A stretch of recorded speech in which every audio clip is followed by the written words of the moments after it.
In this episode, we are going to make our entry into the history of Indian nationalism, which had passed through many complex stages. We know that Indian nationalism had begun on a very limited scale in the urban world among the intelligentsia, but in the early part of the 20th century, it became a massive anti-colonial upsurge. But before we actually delve into the complexities of this history, it may be useful for us to start with some of the major arguments on which basis Indian nationalism had been studied by historians. Many of the nationalist histories that were written after independence, which boasted about the great heights that the nationalist movement had achieved, had drawn on their inspiration from this nationalist history writing in the late 19th and early 20th centuries. The latter kind of history that the nationalists had written were written at a time when there was an urgency on the part of the historians to come to terms with British rule as an entity, as an exploitative system, as a kind of an ideological denunciation of India's unity. So, whether it is the history of national unity that the nationalists were projecting during colonial times, or the kind of assessment that the historians were making about Indian nationalism after independence, you cannot see such histories completely in isolation from the politics of the time. As we shall see later, that the view that Indian nationalism contained within its body different kinds of regional movements was dictated to a large extent by the rise of regional movements, or the fact that the nationalists were not caring about the interest of the peasantry or the ordinary people, were also to a large extent shaped by the performance of the independent Indian state. The kind of expectation that people had about the Indian state after independence was not always fulfilled. And those whose aspirations were fulfilled naturally were very critical, not merely about the Indian state, but about the manner in which the history of nationalism itself anticipated some of the inadequacies of the Indian state after independence. So historiography, which is basically the history of history writing, considers the context in which the historians are writing. So if you go back to the later part of the 19th century or the early 20th century and try to outline the basic features of what was known as the nationalist historiography in the early part of the 20th century, you see at one level the indictment of British rule by people like Dadabhai Nauroji or Ramesh Chandra Datta, both of whom, as you know, were important congressmen. And Nauroji wrote about the manner in which imposition of British rule had been responsible for the widespread mass poverty in India, the manner in which the British destroyed local industries, imposed high revenue demand on the peasantry, the way Indian economy was drained of its resources since the plunder of Plassey had begun, became the source of this enormous poverty in India. And this was precisely the theme on which R.C. Dutt also wrote the famous economic history of India, the first economic history written on India, about the impact of British rule. And R.C. Dutt's arguments fitted in with the overall nationalist economic critique of imperialism. The critique of imperialism which accused British rule of destruction of local industries, drain of wealth, imposition of so high a revenue demand on the peasantry that the peasants were unable to show much of agricultural enterprise. So the creation of mass poverty was the creation of British rule. So that was one line of argument. The other kind of argument that emerges from this early nationalist history writing in the early part of the 20th century or the turn of the 19th century concerns the vision of unity of India. Sir, then how did the early nationalist historiography imagine India's unity? They imagined Indian unity in terms of unity in diversity. There were many religions, many linguistic groups, many regional ethnic groups. But despite the existence of such diversities, the nationalists thought about an essential unity. And this assimilationist dimension of Indian unity was emphasized in different kinds of cultural history that historians of India in pre-independent India had written. There were syncretic tendencies in Indian religion, how Islam and Hinduism, apart from the history of conflict certainly that these two religions had, ultimately created an assimilationist syncretic culture at the popular level. For example, they talked about the impact of Sufism in Indian culture, the attraction that the Sufis had for the Bhakti saints, or the inspiration that the Sufis provided to the Bhakti saints in the Middle Ages, the manner in which the people in the localities, both Hindus and Muslims, were offering their worship to the shrines, to the shrines of the Peer. Idea of Sattopir. There was an underlying stream of unity which was emerging from the assimilationist syncretic culture. To talk about India's unity during British rule, or to recount the history of India's movement against foreign rule, in which Congress certainly played a critical role, are two different things.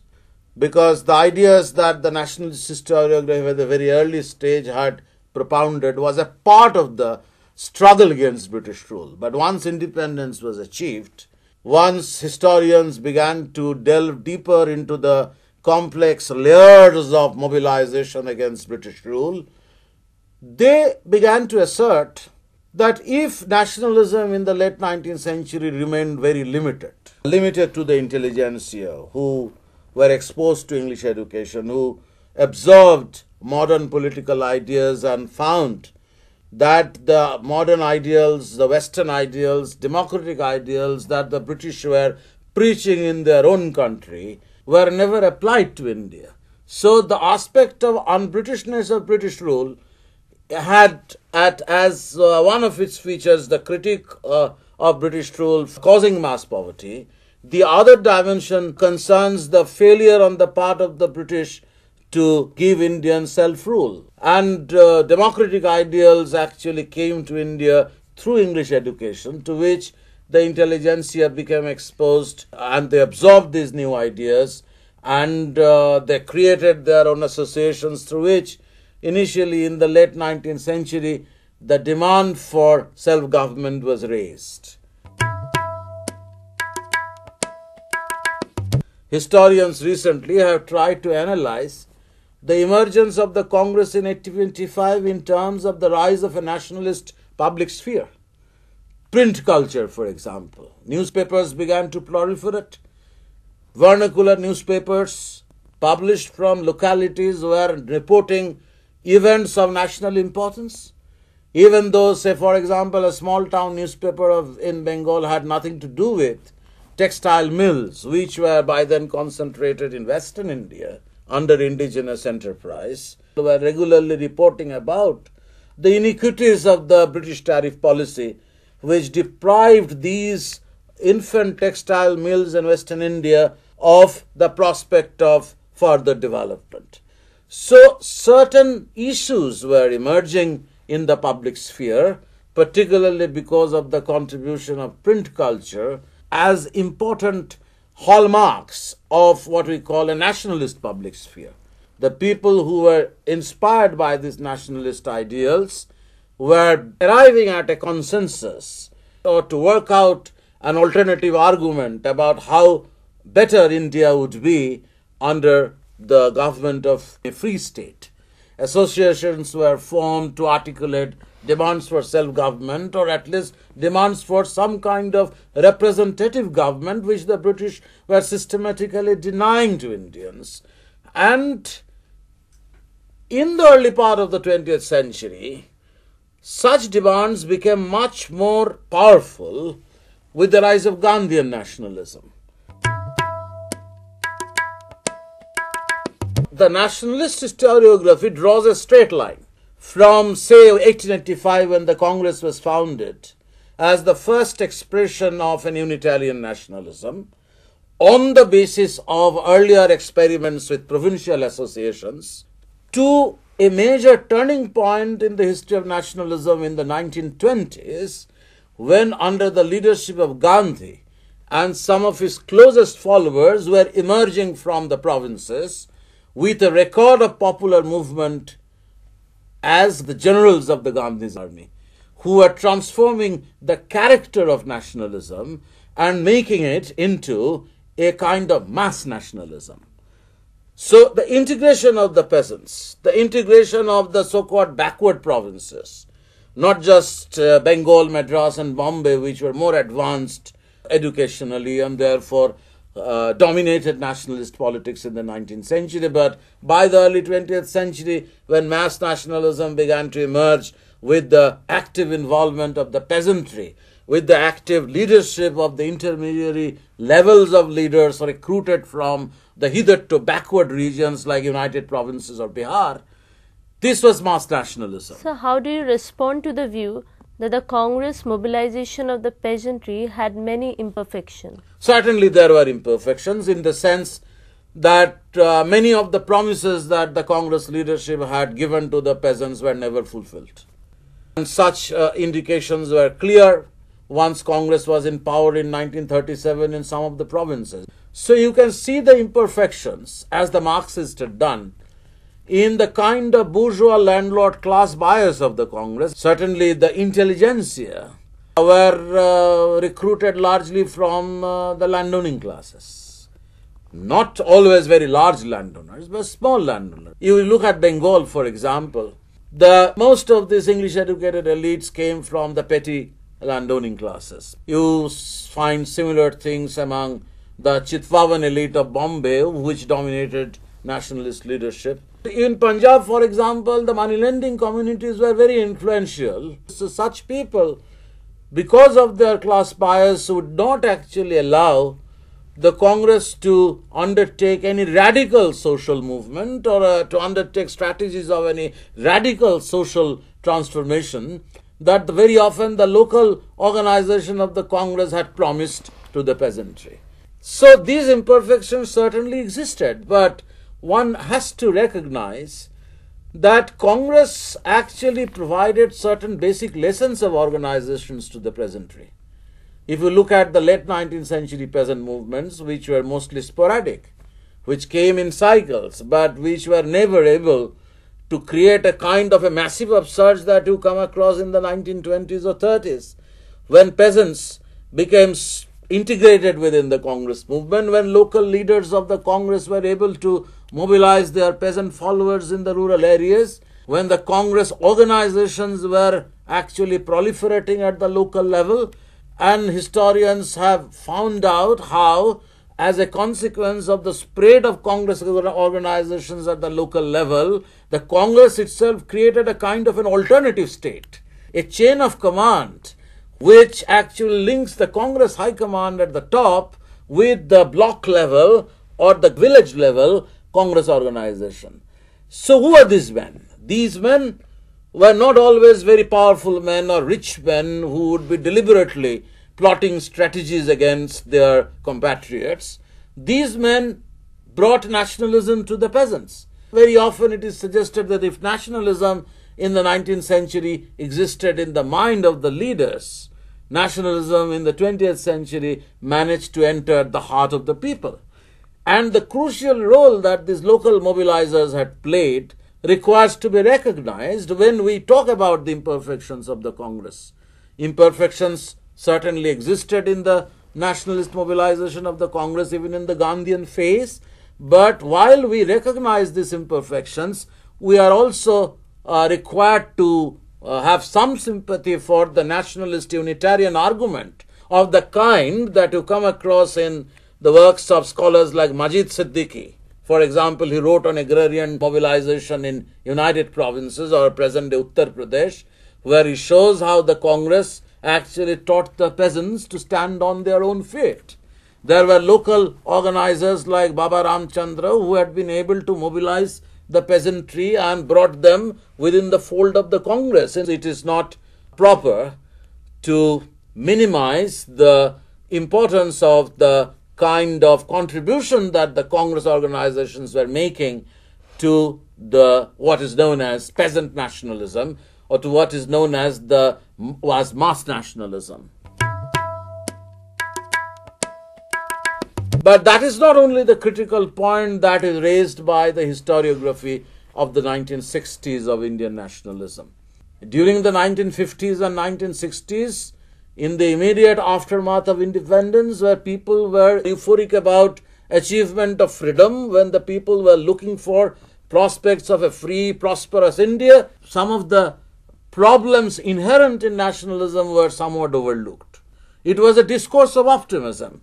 But this discourse of optimism, to some extent, was outweighed by a certain kind of discourse of disillusionment with the nation state when regional movements began to surface in independent India, when independent peasant movements were questioning the legitimacy of the Indian state. For example, in Bengal and certain other parts of India, large-scale movements by the peasantry under radical communist leadership questioned the legitimacy of the Indian state. So it is in such changing context of the 1960s and 1970s, embarrassing questions began to be raised by historians about the Unitarian standpoint that nationalist historiography had always suggested. Sir, how far is it valid to write these examples of regionalism as forms of nationalism?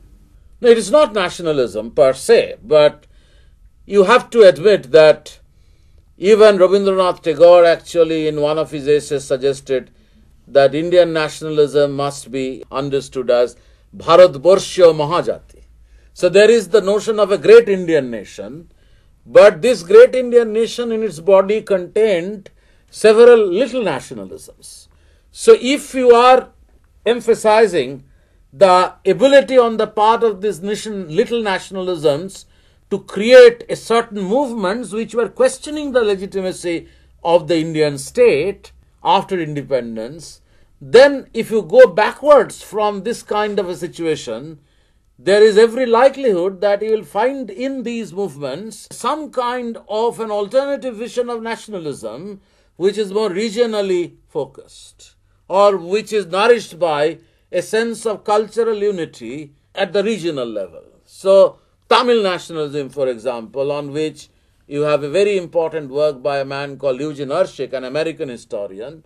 Erskine argues that the non-Brahmin movement, which emerged as a kind of a counterpoint to the Congress in Madras Presidency, was a consequence of the non-Brahmins identifying the Congress with the Brahmins.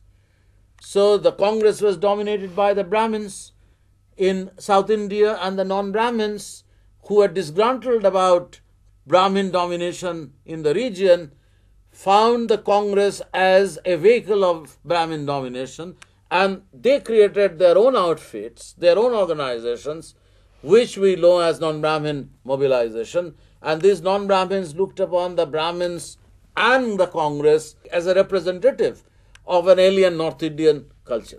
Similarly, if you look at South India, for example, they soon came across Telugu nationalism, for example, in Andhra. So it is important to distinguish between this little nationalism and the great Indian nationalism.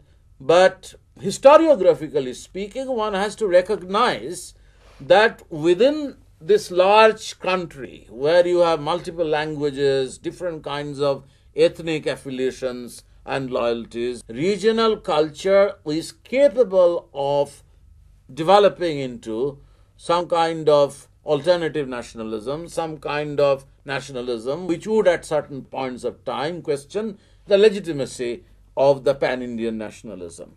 But to overemphasize this little nationalism by way of demeaning the great achievement of Indian nationalism is, of course, not acceptable. You have another set of historians who became very powerful in the 1970s in terms of their influence on historical studies. These were historians from Cambridge University who constituted a kind of Cambridge School of Historiography, who argued that in order to understand the dynamic of Indian politics, it's useless to look at the nation or even at the region. You have to move down to the locality. You have to find out who the bosses were in the local context and how these bosses were actually organizing local factions and local parties in order to perpetuate, in order to preserve their local power. So if these local bosses had been drawn to all India parties, the intention was to retain and preserve their local power, for which reason they were forming factions in the local context. The Reddys of Andhra or the Raises of Allahabad in Chris Bailey's version, or the Reddy elite of Andhra in David Worshbrook's thesis on Madras politics. Sir, isn't it a very considered view of Indian nationalism which doesn't consider at all the importance of nationalist ideology? Of course, it is a very conceited view. It actually draws attention to what is known as the government impulse in Indian politics, arguing that the ideological inspiration was not adequate enough for the people to come forward and participate in the national movement, because nationalism is empty rhetoric. What was important was achieving power within the imperial constitutional framework. You know that from 1880s onwards, when Ripon introduced the local self-government reform, you have a series of incremental reforms coming one after another, which gave Indians a little bit of power at the provincial level. More powers, of course, after 1919, but so these historians are arguing that in order to achieve power at those higher levels, it was important for local historians to control local politics, or to retain their control over locality by forming local factions. Because without the control that they could exercise on local politics, it was difficult for them to ensure either their nomination or their election to the superior legislative bodies. So it is a conceited view. So in answer to this, the nationalist historiography, particularly scholars like Bipan Chandra, had argued that if such men or if congressmen had participated in these constitutional mechanisms, they were only short-term compromises. So they were compromising with imperialism only for short-term purposes, in order to put greater pressure on the British once opportunities would arise, so that this unremitting pressure on the British created a situation in the 1940s when the British felt that ruling India had become almost an impossible proposition. So the compromises that the nationalist leaders were making with imperialism by agreeing to participate in the constitutional system were only short-term compromises. It did not actually suggest that the main reason of conflict, which was located by the nationalist in India's poverty, which was located by nationalists in imperial racism, which actually denied Indians the right of self-rule, the main sources of conflict were never resolved until India achieved independence. And if Indians participated in the constitutional machineries or the constitutional system that the British had created, enticed by the prospects of power, these were short-term compromises that the Indians were making. Some historians have gone further than the mere statement that there were imperfections in the mobilization.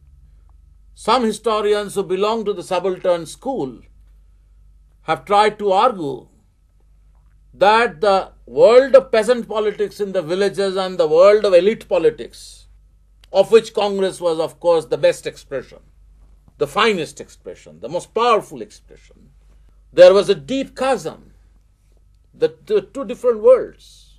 As in the 19th century, the peasants participated in the peasant movements of various kinds in different parts of India, perhaps sporadically or spasmodically. Such trends continued even after the Congress mobilization of the peasantry had begun from 1920s onwards. the peasants had their own visions, peasants had their own conception of independence, which did not always tally with the kind of calculation that the Congress leaders had about how to remove the British. The Congress strategy was based certainly on calculations of the strength of the empire. So they moved towards the goal in stages. The peasants' vision of independence was different. If the congressmen thought of the removal of British rule and achievement of power by a national government as the first objective to be fulfilled by the national movement, the peasants thought that the creation of a just and equitable world minus the oppression of the local oppressors was the ultimate achievement of freedom. Sir, then what were the major contributions of the subaltern studies to the understanding of Indian nationalism? This is one important dimension where you can see how the politics of the peasantry is looked upon as an independent sphere, where the peasants were able to think out their ideas about independence somewhat differently from the manner in which the urban leaders or the intelligentsia were actually defining the goals of independence. The peasants looked upon Gandhi Maharaj as the bringer of justice. And Gandhi's notion of Ram Rajya appealed to them because this notion of Ram Rajya implied a land without oppression, without the oppression of the local landowners or the local moneylenders. In a series of very influential essays published in the number of volumes of subaltern studies, the scholars like Gyanendra Pandey or Sumit Sarkar and others had drawn attention to the manner in which peasant mobilization had continued to take place at times independently of Congress initiative. Peasant nationalism had defined the goals of freedom somewhat differently from the manner in which the Congress leaders were defining it. And these are all suggestive of an unbridgeable divide between the world of peasant politics and the urban politics of the nationalist leaders. But more importantly, the new historiographical perspective the subaltern studies has brought about in our assessment of nationalism, about the extent to which the women became involved in the national movement, the extent to which women were able to achieve leadership positions in the national movement, the extent to which nationalism was able to provide emancipatory promises or emancipatory ideals for women. The subaltern studies has also drawn attention to the manner in which the Dalits occasionally felt estranged from the mainstream nationalism, how women still had to operate under rules of patriarchy, how Dalits had to operate under rules of casteism, for which reason B.R. Ambedkar thought that achieving citizenship in independence was the first priority for the Dalits, because without this they would not be able to achieve freedom. So while we conclude, we appreciate the very important contribution that the subaltern's perspective has made to our understanding of the complexities of Indian nationalism, but at the same time you have a new kind of a history of nationalism in which attention has become focused on the cultural history of nationalism, the history of Indian archaeology, for example, history of Indian museums, for example, in which historians are trying to assemble materials which try to suggest a story that the Indian intellectuals had become anxious to present a very glorious image of India in order to contain the imperialist labeling of India as an inferior people.